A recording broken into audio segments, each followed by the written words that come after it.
So I'm here today as part of Stop Eject's new campaign to talk about the production design of the film and what this area offered to the film, from the meetings and sort of script all the way through to the finished film itself. Now, some of the stuff I'm going to be discussing is technically art direction, but because it was a low budget film and people had sort of more than one role and roles got merged, for the purpose of this video we're going to describe it all as production design.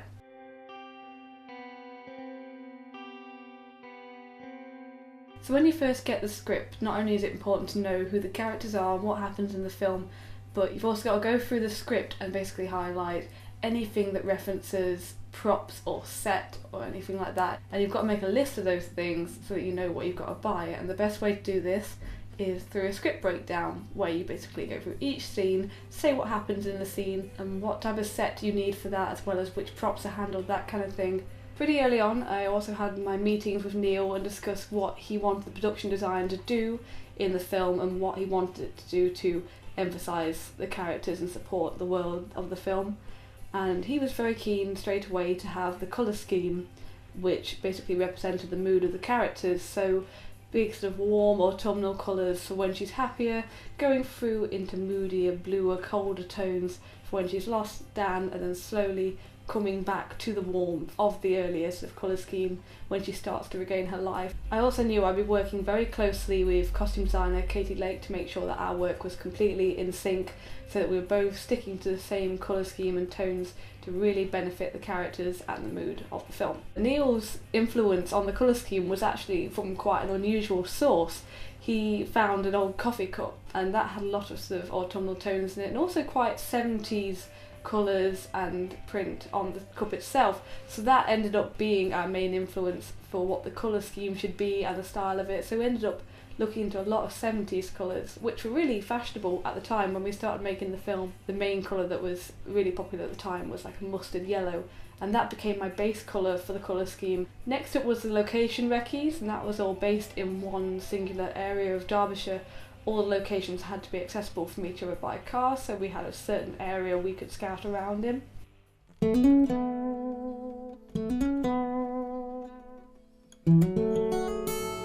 For the purpose of this video, I'm going to be talking about the living room scene. So the first thing I did for the living room set was to take all the inspirations I looked at before and all the ones from my mood board and put them together into a piece of concept art, one which represented who the characters were. You always start out with like an ideal vision of the set, like how it would look if budget was no option, if space was no option, and basically you take that and then you take the best bits from that and work that into a smaller budget. The location itself was an old Victorian B&B that was quite run down but had loads of rooms above the shop, which the owners were currently renovating to try and expand the shop. And because these were still being done up, we were able to basically do whatever we wanted to them, which was great. And it also meant that we had somewhere to store kit and even let some of the crew sleep in there. Once we picked which rooms we were going to use, Neil was able to do some floor plans which showed me exactly where the action was going to take place, so where the characters were going to stand within the space and where the camera needed to move, and that made it so much easier for me to know where to put the furniture and which objects would be on camera. It also meant that we knew which areas of the room wouldn't be on camera. There was an entire wall that was never going to be seen, so that didn't have to be painted at all. I had a girl called Ellie Ragdale on board to help me with this, and she came down and we painted not only the living room but also the room that we were going to use for the bedroom scenes. Now, for the colour of the living room, I wanted to go back to that sort of mustard yellow colour which inspired me so much in the preliminary meetings. But because the film had been pushed back, the production actually took place around a year after those initial meetings back in sort of 2011. So fashions had changed and mustard yellow paint was then pretty much impossible to find. We didn't have the budget to have paint made up for us and mixed specifically in colours for the film. We had to get the cheapest paint that we could and make do with that. So in this case we bought some cheap yellow paint and some cheap caramel coloured sort of brown paint and mixed them together ourselves. And once all the paint was dry, we were then able to dress the set. With low budget films, it's often a matter of beg, borrow or steal rather than buy, because you only got a limited budget, so we had to borrow whatever we could. We didn't actually end up buying any furniture for this scene at all. We were basically filming in an antique centre, so they had loads of old furniture just sort of lying around in various states and various conditions, and so all of the bits of furniture you see in that set was just supplied by the people that ran the shop location.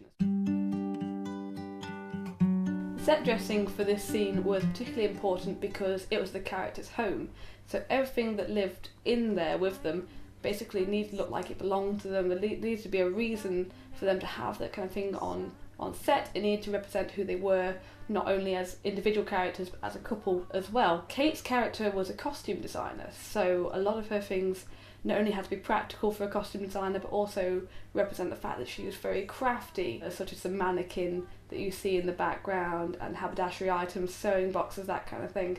Dan's character, on the other hand, was a sound recordist and a sound mixer, so we needed to fill his part of the living room with lots of audio equipment. We also decided that, quite like Neil himself, Dan was a fan of all things retro, so we got some wonderful pieces of retro sound equipment. Records are a typical piece of retro sound equipment, so we used these as decoration, which not only suited Dan's character but also invoked Neil's theme of circles, an idea of life going on in a circle of time, as well as the spokes on the tape recorder, which was a theme that he used throughout the film, including during the bike scene, for example. Because Dan was a lover of all things audio related and all things retro, it also meant we got to put some little tapes and tape related memorabilia all around the set, which was a great way to support Dan's character and also have a sort of visual reference to the magical tape recorder at the centre of the film. I have a bit of a production designer's trademark that I put onto most of the sets that I design, and that is the idea of writing a message on the wall.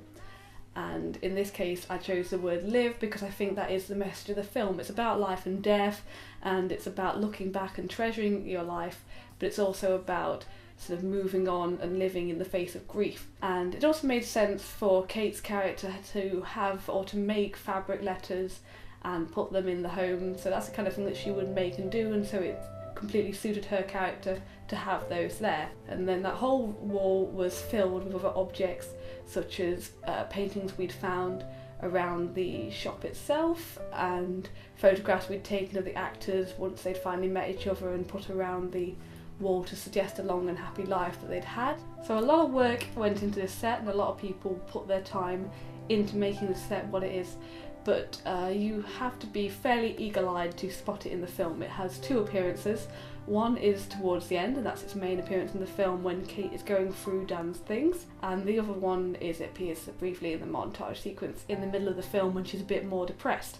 There were more scenes where it appeared in, and these are still viewable on the deleted scenes and in the extended cut of the film itself, including a wonderful scene between the two characters interacting with each other within this location. But the only way to see these scenes is to own a copy of the film itself on either DVD or Blu-ray, and there's only one way to get that, and that is to basically apply for one of our limited edition DVDs through our new campaign. In fact, it'll be the only way you can see the film itself until it's released into festivals, which this campaign will help to make happen. So thank you for watching this video. I hope you've enjoyed it. I hope you've learned something as well, and hopefully get some more pledges from you guys over on the Kickstarter campaign soon.